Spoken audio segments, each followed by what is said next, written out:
This is Wolverine versus the Predator. Yes, this is a real thing. This is Comic Story, and I take comic books, turn them into audio drama so that you know what to add to your collection. And today we're going to be covering Wolverine versus the Predator, issue number 1.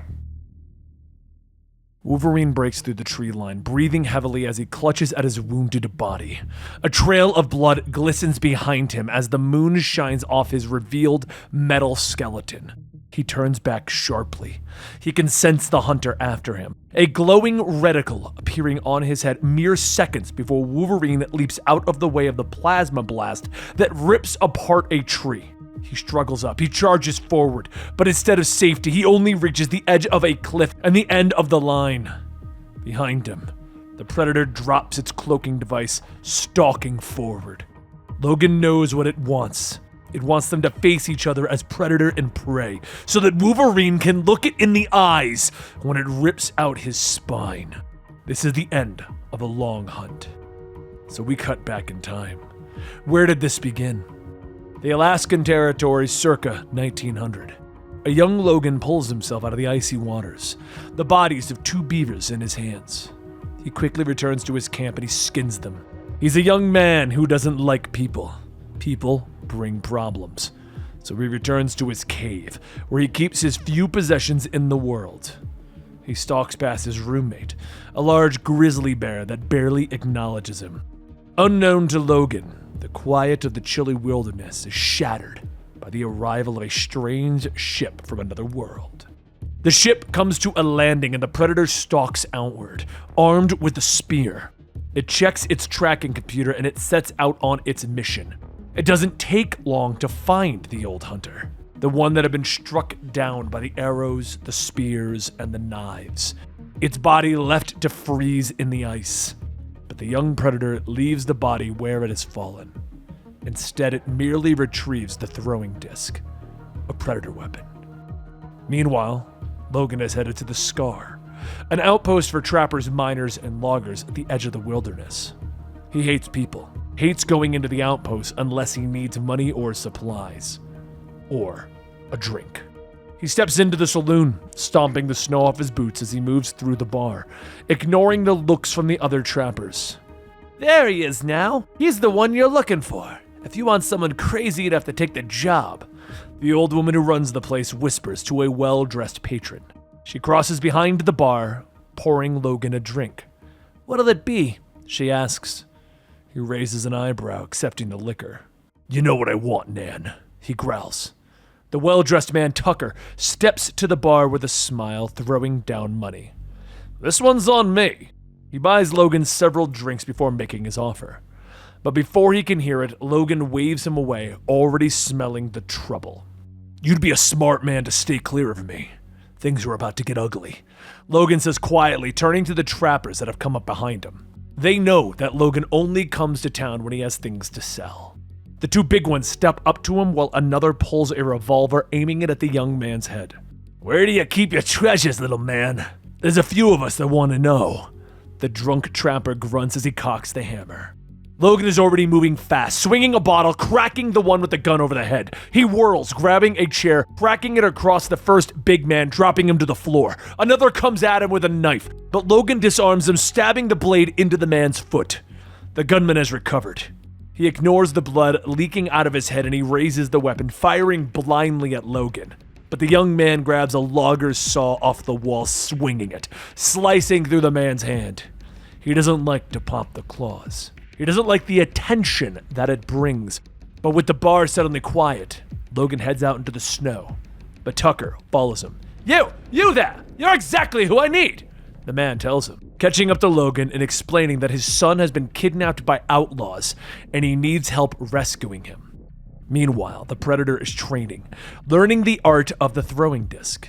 He begins to stalk the wilderness, hunting the prey that this world has to offer.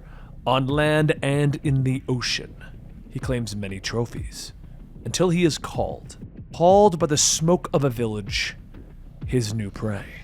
While this is going on, Logan and Tucker are moving through the storm on horseback. Logan has decided to take the job after Tucker explained that he was a prospector who made it big. A crew of his rivals have kidnapped his son and they're demanding a ransom. He had it on good authority that the gang was holed up at the old Groff hunting cabin in the north. Logan didn't like the whole situation, but he did have a soft spot for fathers and sons. Memories of his own past quickly flash through his mind as he banishes them away. The storm begins to worsen, but the two press onward, urging their horses forward. Logan suddenly throws up a hand, his nose catching a strange scent in the wind. He turns suddenly as the horses begin to get spooked. They kick Tucker and Logan off and they run off into the wild. "What spooked them?" Tucker shouts as he pulls himself out of the snow. Wordlessly, Logan motions Tucker forward, leading them through the trees, when Tucker suddenly gasps in fear as they step into a clearing.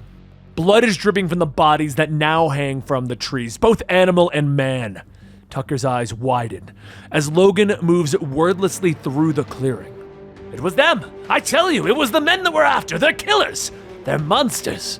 He shouts, unaware that something else is watching them from the trees. A little time passes. Logan and Tucker have crept up to a cabin, with Logan motioning to Tucker to stay behind as he shrugs off his coat. "Be swift, friend, and show no mercy," Tucker hisses as Logan charges forward. Logan pops his bone claws, kicking through the door. He immediately rushes forward. He launches himself, attacking the men, slashing through them, severing limbs and drawing blood. "Where is he? Where is he?" Logan begins to bellow, but his words are cut off by a gunshot and a hole appears in his chest, throwing him to the ground. Tucker steps through the door, the smoking pistol in his hands. "Well, I suppose they're all my boys, in a way," he says with a smile as he begins to collect the money in the cabin. He looks down at Logan, explaining that he had set up a railroad robbery, but the gang had decided that they didn't need him and intended to cut him out of his share. "So I decided that I no longer needed them," he says to Logan as he tips his hat, moving to the door. But a blast of energy rips through the doorway, blasting Tucker's head from his body. He falls to the ground and the Predator appears in the doorframe, stalking forward, prepared to rip Tucker's spine out of his body. But Logan, he's already healed, and with a bellow of rage, he leaps at the monster, stabbing it in the neck with his bone claws. The creature snarls, stumbling away, pulling off its mask to reveal its alien face. "Whatever you are, I'm gonna carve the ugly off of you," Logan growls, the Predator moving fast, swinging its spear and snapping Logan's bone claws apart. He recoils in pain, with the Predator whirling its spear, stabbing him through the chest. He gasps, stumbling out into the snow where he rips the spear free, allowing his body to heal.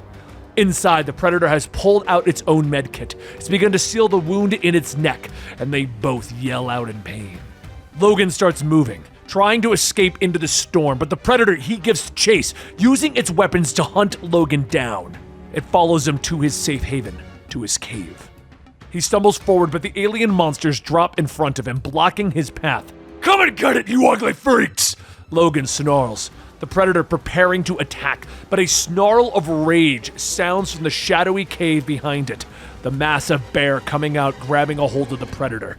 It pulls him back into the shadows at that point. Logan smiles at his victory. With the battle won, he turns, moving into the storm, disappearing into history. A short time later, though, something moves in that cave. The Predator stalks outward, bloody and wounded, with the bear's head as its trophy. But that was merely the beginning of this hunt. It was decades later that a helicopter hovered over the jungles of South America. Logan didn't remember much of his past now, but he was a part of a team. The Black Ops group of mutants known as Team X, and he dropped out of that helicopter, descending into the jungles to stop a rebel group. But what they found was blood. Blood of the bodies strung up in the trees. Team X turned as one as something shadowy moved through those trees, and vague memories of a monster flashed through Logan's mind, but this time, the Predator brought a team of its own.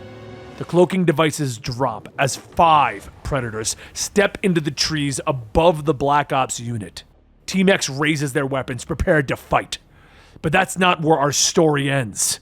As a matter of fact, that's where our story is to be continued. Make sure you check out our podcast channel, Absolutely Marvel in DC, our manga channel, Manga Storian, and you can get more full stories at Comic Story and Full Story. Thank you.